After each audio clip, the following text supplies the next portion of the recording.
Mike 22 receiving. Operation progress. Over. Pranaya.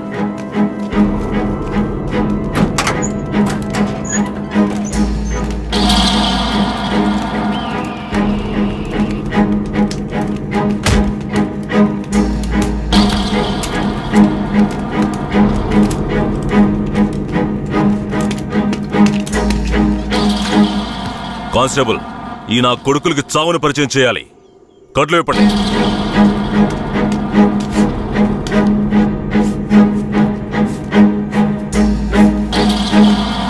ఏంట్రా దొంగ నాయాళ్ళారా, పోలీసులు ఊర్లోకి రాకూడదా? వస్తే బొగ్గు మూటలో వేసి తగలబెట్టేస్తారా? అంత ధైర్యమారా మీకు?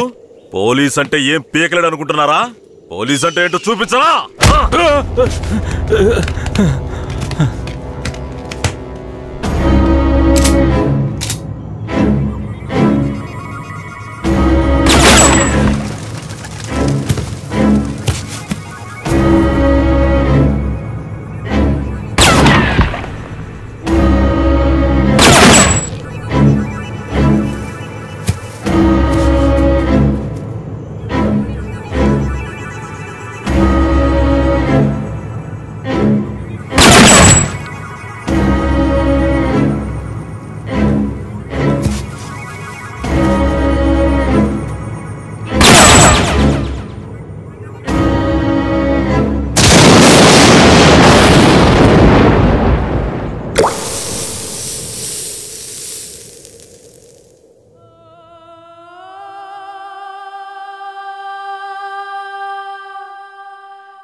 సార్ ఇక్కడ చూడండి సార్ పురుగులు.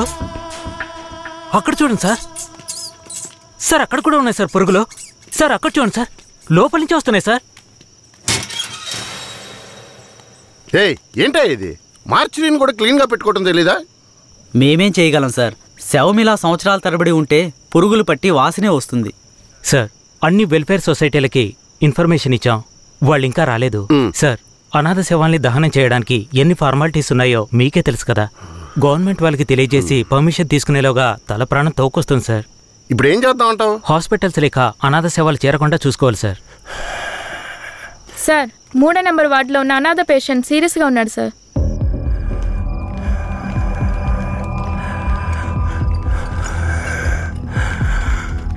నర్స్ తొందరగా ఐసీయూకి తీసుకురండి. Okay sir.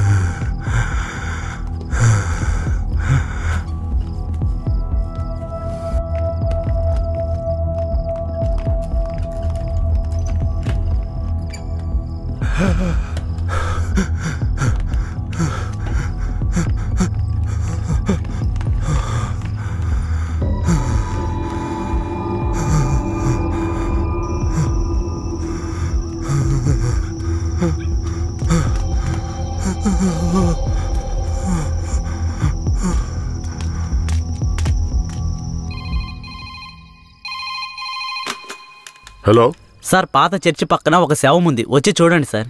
మీరెవరు? ఈ హాస్పిటల్లో ఉన్న వాళ్ళకి ఇదే పని అయిపోయింది. సీరియస్గా ఉన్న పేషెంట్ని తీసుకొచ్చి బయటపడేసి ఫోన్ చేయటం, మనం దాన్ని అనాథ శవం అని కేసు రిజిస్టర్ చేసి మళ్ళీ హాస్పిటల్కి తీసుకెళ్లి పడేయటం. ఏం బతుకయ్యామంది? అయ్యా ఇలాగే ఉన్నారు, ఏం చెప్పమంటారు? ఏమయ్యా హెడ్? అయ్యా ఆ చర్చి పక్కన 174 కేసు ఒకటి వచ్చింది, ఎందు వెళ్ళి చూసిరా.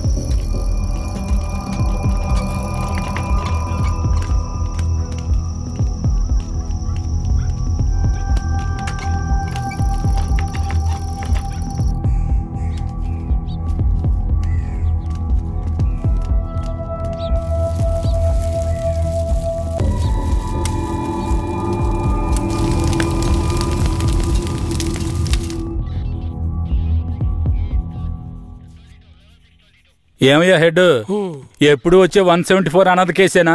అవునవును. అనాథ సేవాన్ని తగలబెట్టి మీరు గవర్నమెంట్కి లెటర్లు రాస్తూనే ఉన్నారు, కానీ డబ్బులు మాత్రం రావడం లేదు.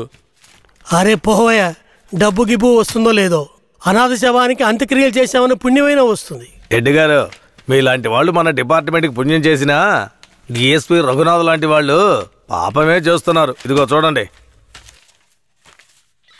ఎవరు మన ఏరియా నుంచి ట్రాన్స్ఫర్ అయ్యారే ఆ డిఎస్పీ రఘునాథా? అవునయ్యా, 5 మందిని ఎన్కౌంటర్ పేరుతో చంపేసి కనిపించలేదని చెప్తే నరసింగాపురం ఊరు వాళ్ళు ఊరికి వదిలేస్తారా? ఊరోళ్ళంతా మీడియా వాళ్ళతో కలిసి పోరాటం, ధర్నాన్ని గొడవ చేయటం వల్ల ఇప్పుడు గవర్నమెంట్ విచారణ కమిషన్ పెట్టింది. విచారణ కమిషన్ ఊరికి వదిలేస్తుందా? డిఎస్పీని పీల్చి పిప్పి చేయదు. యూటీవీ ప్రేక్షకులకు నమస్కారం. ఇప్పుడు మనం ఉన్నది నేర పరిశోధన కార్యాలయం. గత నెల రాష్ట్రంలో సంచలనం సృష్టించిన నరసింగాపురం గ్రామంలో జరిగిన కలవరంలో 2 అమాయకులైన వ్యక్తులు కాల్చి చంపబడ్డారు. మరికొందరు ఆసుపత్రిలో ఉన్నారు. ఒక అమ్మాయితో సహా 7 జాడ తెలియలేదు. దాని గురించి పోలీసులను అడిగితే అలా మేమెవరిని తీసుకుపోలేదంటున్నారు. ఇప్పుడు వాళ్ళు ప్రాణాలతో ఉన్నారో లేదో కూడా ఎవరికీ తెలీదు. దీని గురించి ఇక్కడున్న ప్రజల అభిప్రాయం ఏంటో ఇప్పుడు అడిగి తెలుసుకుందాం. ఏం జరిగిందో చెప్తారా? న్యాయం జరగాలనే దీనికి ఒప్పుకున్నాం. కనిపించకుండా పోయిన వాళ్ళు మా ఊరికి తిరిగి రావాలి. రాలేదో మేము ఒప్పుకోం. మా ఊరి కుర్రోళ్ళు ఇంకా ప్రాణాలతో బతుకున్నారో లేదో కూడా తెలియడం లేదయ్యా. వాళ్ళు ప్రాణాలతో తిరిగి రావాలని మేము ఆ దేవుణ్ణి వేడుకుంటున్నాం అయ్యా. జడ్జి గారు వచ్చారా?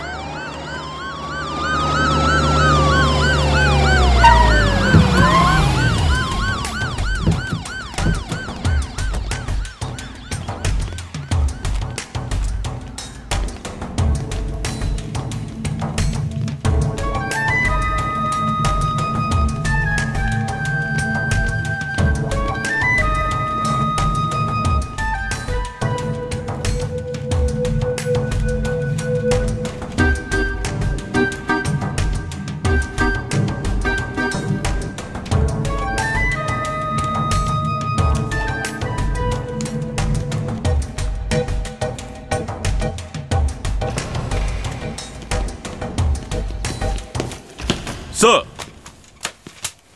రఘునాథ్ మీరేనా? Yes sir. మీరు సర్వీస్లో వచ్చారు ఎన్నేళ్ళైంది? Sir, I join service in. ఏ తెలుగు రాదా? మీరు చేసిన నిర్వాకాన్ని మెచ్చుకుని పత్రికలో ఫోటోలు వచ్చే చూడండి. కనిపించకుండా పోయిన 7 ఎక్కడా? నాకు తెలియదు సార్. మీరే తీసుకెళ్లారని తెలిసింది. నేను తీసుకువెళ్ళలేదు సార్. సరే, మీరు వెళ్ళండి. అవసరమైతే కబురు చేస్తాను. Yes sir. గొడవలు జరిగిన ఊరికి రేపు మనం వెళ్ళాలి. బాధితులైన ప్రజల్ని కలవాలి. సార్, ఆ ఊర్లో ఉన్న వాళ్ళందరూ చాలా మూర్ఖులు సార్. వాళ్ళందరూ చాలా కోపంగా ఉన్నారు. ఇప్పుడు వద్దు సార్. ఇప్పుడు వద్దేంటి? ఖచ్చితంగా వెళ్ళాలి. సార్, నర్సింగపురం ఆంధ్రాకి తమిళనాడుకి బార్డర్లో ఉంది సార్. ఈ ఊర్లో జనాభా మొత్తం 592 మంది సార్. ఈ గ్రామాన్ని బ్లాక్ మార్క్ గ్రామంగా ప్రభుత్వం ముద్ర వేసింది సార్. యాక్చువల్గా ఈ ఊరు ఎలా ఉంటుందంటే కర్రతుమ్మ చెట్ల మధ్య ఊరును దాచినట్టు ఉంటుంది సార్. ఈ ఊరు చుట్టూ సుమారు 20-25 కిలోమీటర్ల వరకు కర్రతుమ్మ చెట్లే సార్.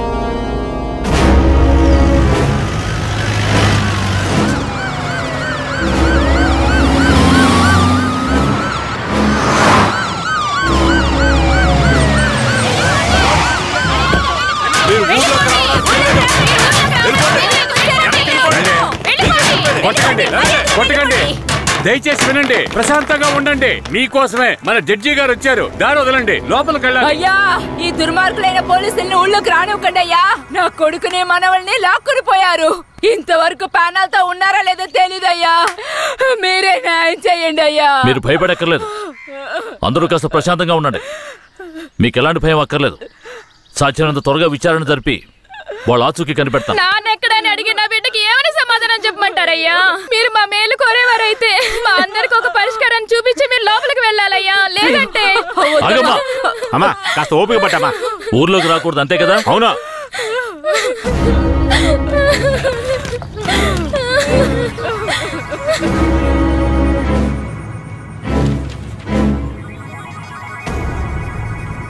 పోలీసులంటే అందరికీ భయం ఉంటుంది, కానీ ఇంతగానా? ఊరంతా భగభగ మండుతోంది. అంత దారుణం ఏం చేశారు? ఎంతమందిని చంపారు? అది కాదయ్యా, గొడవ జరిగినప్పుడు ఆ ఊరు వాళ్లే పోలీసుల మీద నాటు తుపాకీలతో కాల్చారు. తర్వాత వాళ్ళని భయపడడానికి పోలీసులు మోకాళ్ళ కింద కాల్చినప్పుడు గురి తప్పి 2-3 చచ్చిపోయారయ్యా. కనిపించకుండా పోయిన 7 ఏమయ్యారు? వాళ్ళు కర్రతుమ్మ చెట్ల పక్కనో లేక తమిళనాడు బార్డర్లోనో దాక్కుని ఉంటారు. దాక్కుని ఉంటారా?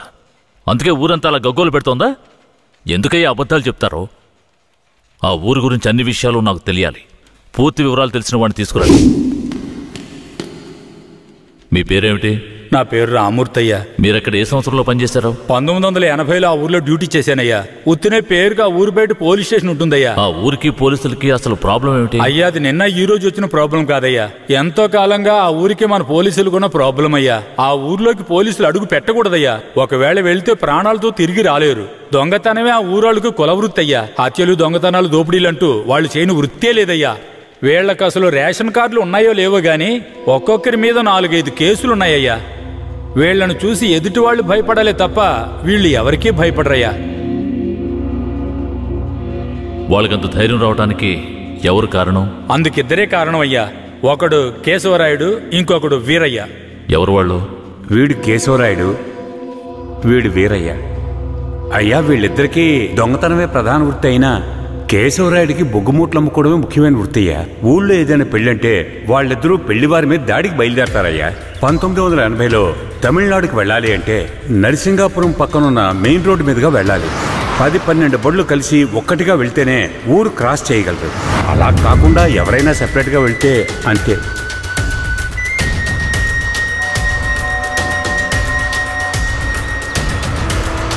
ఆగండి, ఆపండి, ఆపండి.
అయ్యో, వదిలేయండి అయ్యా. మంత్రి గారింట్లో పెళ్లి, అందుకే ఆకుండా వచ్చేసావయ్యా. అయ్యో, వదిలేయండి అయ్యా. అయ్యా, వదయ్యా. అయ్యా, రే, మేము ఆకలి కోసం దొంగలిస్తున్నాం. నీ మంత్రిలాగా ఆడంబరంగా బతకడానికి కాదు. ఊరు సొమ్ము దోచుకునే వాడి కోసం అడ్డమైన పనులు చేసి అల్పాయుష్లో పోకు. నిన్ను నమ్మి నీ కుటుంబం ఉంది. మా ఊర్లో